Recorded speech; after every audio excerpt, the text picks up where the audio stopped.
இருப்பாரு, 2 ஷூவை திங்கணும், தோல் ஷூவை.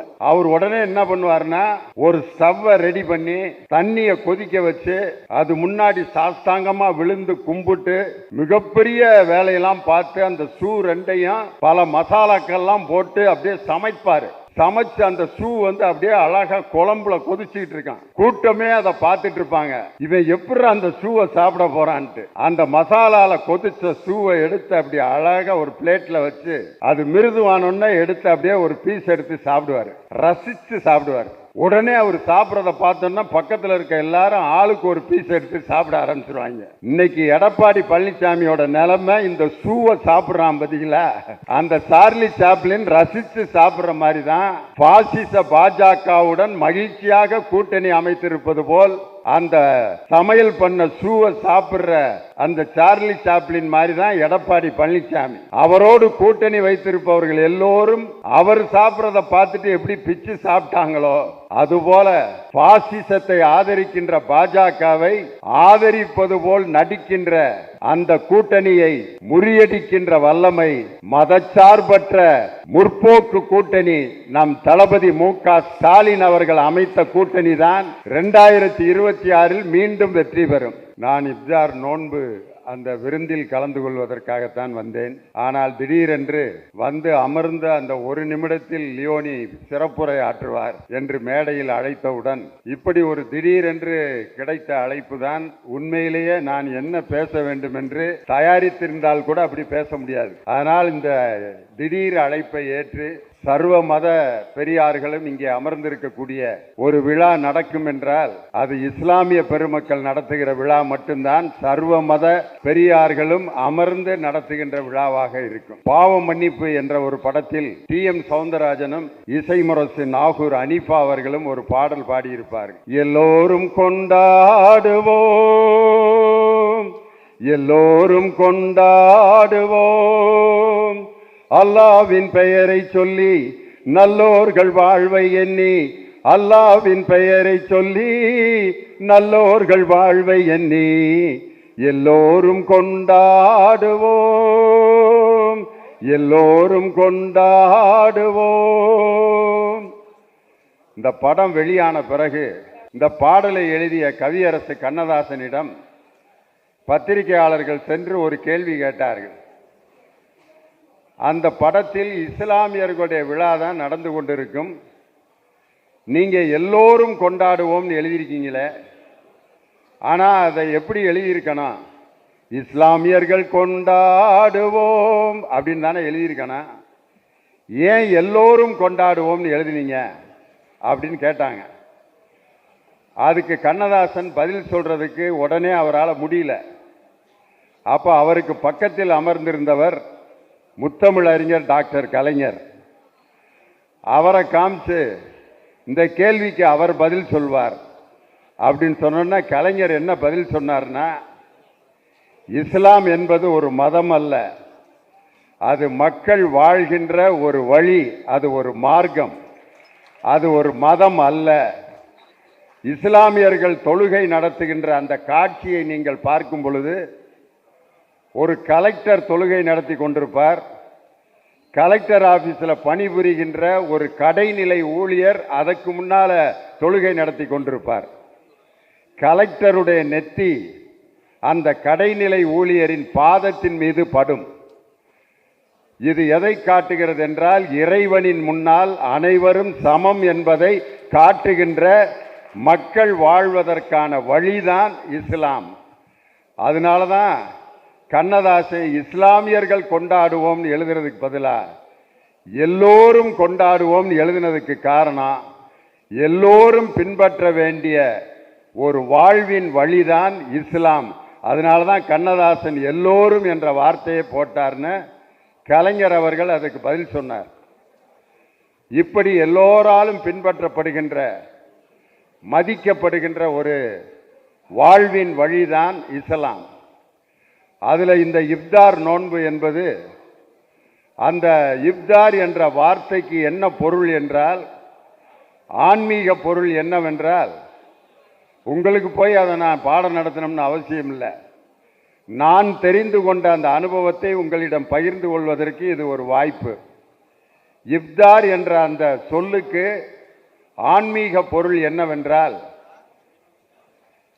கருணை, ஒற்றுமை, மனிதநேயம். இது மூன்றும் கலந்த ஒரு கலவைதான் இப்தார். அதாவது இந்த நோன்பின் மீது கிடைக்கின்ற அந்த வருமானத்தை மற்றவர்களுக்கு பகிர்ந்து கொள்கின்ற கருணை, எல்லோரும் ஒன்றாக அமர்ந்து ஒற்றுமையாக இந்த விருந்தில் கலந்து கொள்வது ஒற்றுமை. அதற்குள் ஜாதி மத எந்த வேறுபாடும் இல்லாமல் எல்லோரும் மனிதநேயத்துடன் இருக்க வேண்டும் என்ற அந்த பொருள் பொதிந்த வார்த்தை தான் இப்தார். இன்னைக்கு பார்த்தீங்க அப்படின்னு சொன்னா சிறுபான்மையினர் பாதுகாப்பாக வாழ்கின்ற ஒரு சூழல் இன்னைக்கு இந்தியாவில் இல்லை. எனக்கு இன்னும் எவ்வளவு நேரம் தெரியல, துணை முதலமைச்சர் வர்ற வரைக்கும் நான் பேசலாம்னு நினைக்கிறேன். சார்லி சாப்ளின் ஒரு நடிகர், அவருடைய படத்தில் ஒரு காட்சி வந்துச்சு, நேத்தான் பார்த்தேன். அதை அந்த காட்சிக்கும் இப்போ நான் பேசுறதுக்கும் ஒரு சம்பந்தம் இருக்கு. அதில் சார்லி சாப்ளினுக்கும் இன்னொருத்தருக்கும் மிகப்பெரிய போட்டி நடக்கும். அதில் தோத்துட்டா என்ன தண்டனைனா செருப்பை சாப்பிடணும். அந்த போட்டியில் தோற்றுவிட்டால் செருப்பை திங்கணும்னு ஒரு போட்டியினுடைய முடிவாக அறிவிக்கிறாங்க. சார்லி சாப்ளின் அதில் தோத்துடுறார். உடனே 2 ஷூவை கொடுத்து இதை சாப்பிடு அப்படின்னு சார்லி சாப்ளின்ட்ட கொடுக்குறாங்க. சார்லி சாப்ளின் என்ன செஞ்சிருப்பாரு? 2 ஷூவை திங்கணும், தோல் ஷூவை. அவர் உடனே என்ன பண்ணுவார்னா ஒரு ஸ்டவ்வை ரெடி பண்ணி தண்ணியை கொதிக்க வச்சு அது முன்னாடி சாஸ்தாங்கமாக விழுந்து கும்பிட்டு மிகப்பெரிய வேலையெல்லாம் பார்த்து அந்த ஷூ 2ஐயும் பல மசாலாக்கள்லாம் போட்டு அப்படியே சமைப்பார். சமைச்சு அந்த ஷூ அப்படியே அழகாக குழம்புல கொதிச்சுக்கிட்டு இருக்கான். கூட்டமே அதை பார்த்துட்டு இருப்பாங்க, இவன் எப்படி அந்த ஷூவை சாப்பிட போறான்ட்டு. அந்த மசாலாவில் கொதிச்ச ஷூவை எடுத்து அப்படி அழகாக ஒரு பிளேட்டில் வச்சு அது மிருதுவானோன்னா எடுத்து அப்படியே ஒரு பீஸ் எடுத்து சாப்பிடுவார், ரசித்து சாப்பிடுவார். உடனே அவர் சாப்பிட்றத பார்த்தோன்னா பக்கத்தில் இருக்க எல்லாரும் ஆளுக்கு ஒரு பீஸ் எடுத்து சாப்பிட ஆரம்பிச்சிருவாங்க. இன்னைக்கு எடப்பாடி பழனிசாமியோட நிலைமை இந்த ஷூவை சாப்பிட்றான் பார்த்தீங்களா, அந்த சார்லி சாப்ளின் ரசித்து சாப்பிட்ற மாதிரி தான் பாசிச பாஜகவுடன் மகிழ்ச்சியாக கூட்டணி அமைத்திருப்பது போல் அந்த சமையல் பண்ண ஷூவை சாப்பிட்ற அந்த சார்லி சாப்ளின் மாதிரி தான் எடப்பாடி பழனிசாமி. அவரோடு கூட்டணி வைத்திருப்பவர்கள் எல்லோரும் அவர் சாப்பிட்றத பார்த்துட்டு எப்படி பிச்சு சாப்பிட்டாங்களோ அதுபோல பாசிசத்தை ஆதரிக்கின்ற பாஜகவை ஆதரிப்பது போல் நடிக்கின்ற அந்த கூட்டணியை முறியடிக்கின்ற வல்லமை மதச்சார்பற்ற முற்போக்கு கூட்டணி நம் தளபதி மு.க. ஸ்டாலின் அவர்கள் அமைத்த கூட்டணி தான் 2026 மீண்டும் வெற்றி பெறும். தேர்தல் தேதி அறிவிக்கப்பட்டு விட்டது. வருகின்ற மே மாதம் 7ஆம் தேதி அதே கவர்னர் மாளிகையில் காலை 10:30 மணிக்கு கேரளாவில் இருந்து இன்று தமிழக கவர்னராக பொறுப்பேற்றிருக்கின்ற அந்த கவர்னர் அந்த மைக்கில் இருப்பார். இந்த மைக்கில் நம் திராவிட மாடல் முதல்வர் தளபதி மு.க. ஸ்டாலின் IMK ஸ்டாலின் அப்படின்னு கவர்னர் சொல்லுவார். முத்துவேல் கருணாநிதி ஸ்டாலின் என்னும் நான் தமிழகத்தின் முதல்வராக பொறுப்பேற்கிறேன் அப்படிங்கிற அந்த விழா மே 7ஆம் தேதி நடக்க போகுது. இன்னும் ஒரே ஒரு செய்தியை மட்டும் சொல்லிட்டு நிறைவு செய்ய ஆசைப்படுகிறேன். இசைமுரசு நாகூர் அனிபா அவர்களுடைய 100ஆண்டு விழா கலைவாணர் அரங்கத்தில் நடந்திருக்கு. அதுக்கு நீங்க பல பேர் அதுக்கு வந்திருப்பீங்க. அப்ப நம்ம தமிழக முதல்வர் அந்த சென்டர் சேர்ல உட்கார்ந்துருந்தார். என்னை வாழ்த்துறைக்கு மேடை கூப்பிடுறாங்க. இது மாதிரி நேரம்லாம் கொடுக்கல, மேடைக்கு போறப்பே சீட்டு கொடுத்துட்டாங்க. 2 நிமிடங்களில் வாழ்த்துறையை முடிக்கவும். 2 நிமிஷத்தில் எப்படி வாழ்த்துறை வழங்குறது? அதுக்கு நான் பயன்படுத்தின யுக்தி என்னன்னா, இசைமுரசு நாகூர் அனிபாவோட பாடலை தான் மேடையில் பாடினேன். ராமன் அப்துல்லா என்ற ஒரு படத்தில் ஒரு மத ஒற்றுமைக்கான ஒரு பாடலை யாரை பாட வைப்பது என்று பலரை தேர்வு செய்து கொண்டிருந்தார்கள். ஆனால் அந்த படத்தினுடைய இசையமைப்பாளர் இந்த பாடலை இசைமுரசு நாகூர் அனிஃபா பாடினால்தான் அந்த மத ஒற்றுமைக்கான செய்தி உலகெங்கும் போய் சேரும் என்று சொல்லி, உன்மதமா என் மதமா ஆண்டவன் எந்த மதம் அப்படிங்கிற பாடலை நாகூர் அனிஃபா பாடினார். அந்த பாடலை பாடினேன். அப்போ நம்ம மாண்புமிகு முதலமைச்சர் இந்த சென்டர் சேர்ல உட்கார்ந்திருந்தார். உன்மதமா என் மதமா ஆண்டவன் எந்த மதம், நல்லவங்க எம் மதமோ ஆண்டவன் அந்த மதம். அட போங்கடா போங்கடா போங்கடா பொல்லாத பூசலும் ஏசலும் ஏனடா, அட வாங்கடா வாங்கடா வாங்கடா சொல்லாத சங்கதி சொல்லுறேன் கேளுடா. அந்த ஆண்டவன் தான் முஸ்லீமா கிறிஸ்துவனா இல்லை இந்துவா, உன் மதமா என் மதமா ஆண்டவன் எந்த மதம். அதுல அடுத்த ஒரு சரணம் வரும். மனசுக்குள்ள நாய்களும் நரிகளும் நால்வகை பேய்களும் நாட்டியமாடுதடா, மனசுக்குள்ள பார்வையில் இருக்குது போர்வையில் மறைக்குது நான் கண்ட மிருகமடா.